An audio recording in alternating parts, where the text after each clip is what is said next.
பத்திரிகையாளர்களுக்கான சிறப்பு மருத்துவ முகாம் நடத்தப்பட்டு கொண்டிருக்கின்றது. இந்த மருத்துவ முகாமை பொறுத்தவரை பல்வேறு சிறப்பு மருத்துவ சேவைகள் இதன் மூலம் வழங்கப்படவிருக்கிறது. பொது மருத்துவம், இருதய மருத்துவம், கண் மருத்துவம், காது மூக்கு தொண்டை மருத்துவம், எலும்பு முறிவு மருத்துவம், மகப்பேறு மருத்துவம், பல் மருத்துவம், இந்திய முறை மருத்துவம், இசிஜி, எக்ஸ்ரே, எக்கோ, அல்ட்ராசவுண்ட் போன்ற பல்வேறு வசதிகள் இந்த மருத்துவ முகாமில் இடம்பெற்றிருக்கிறது.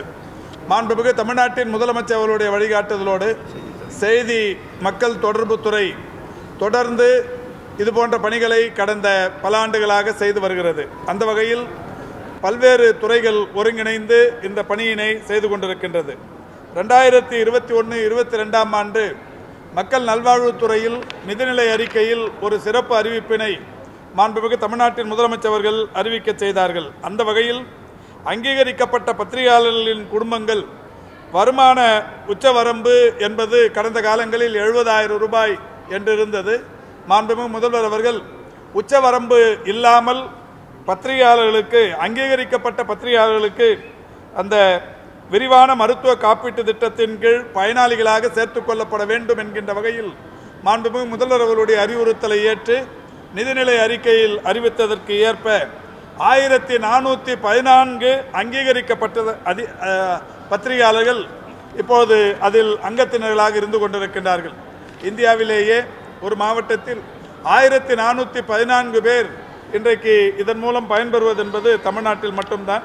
மாண்புமிகு தமிழ்நாட்டின் முதலமைச்சர் அவர்கள் கொரோனா பேரிடர் காலத்திலும் சரி, அதற்கு பிறகும் சரி, பல்வேறு விரிவான ஏற்பாடுகளை, பல்வேறு வகைகளிலான நிதி உயர்வை தொடர்ந்து அளித்து வருகிறார்கள்.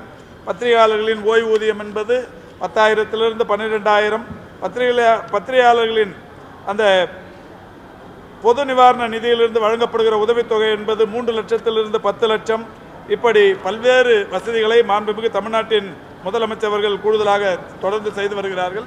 இன்றைக்கும் கூட பத்திரிகையாளர் நலனில் அக்கறை கொண்டிருக்கின்ற இந்த அரசு பத்திரிகையாளர்களுக்கென்று பிரத்யேக மருத்துவ முகாமை இப்போது தொடங்கி வைப்பதில் பெருமை அடைகிறது. மாண்புமிகு செய்தி தொடர்புத்துறையின் அமைச்சர், மரியாதைக்குரிய அமைச்சர் அவர்களும், அதேபோல் நம்முடைய HRNC இந்து சமயம் மற்றும் அறநிலைத்துறை அமைச்சர் அவர்களும் ஒருங்கிணைந்து இந்த முகாமை தொடங்கி வைத்திருக்கிறோம். வணக்கத்திற்குரிய பெருநகர சென்னை மாநகராட்சியின் மேயர் மற்றும் துணை மேயர், சட்டமன்ற உறுப்பினர்கள் எல்லாம் பங்கேற்று இதை தொடங்கி வைப்பதில் நாங்கள் பெருமைப்படுகிறோம்.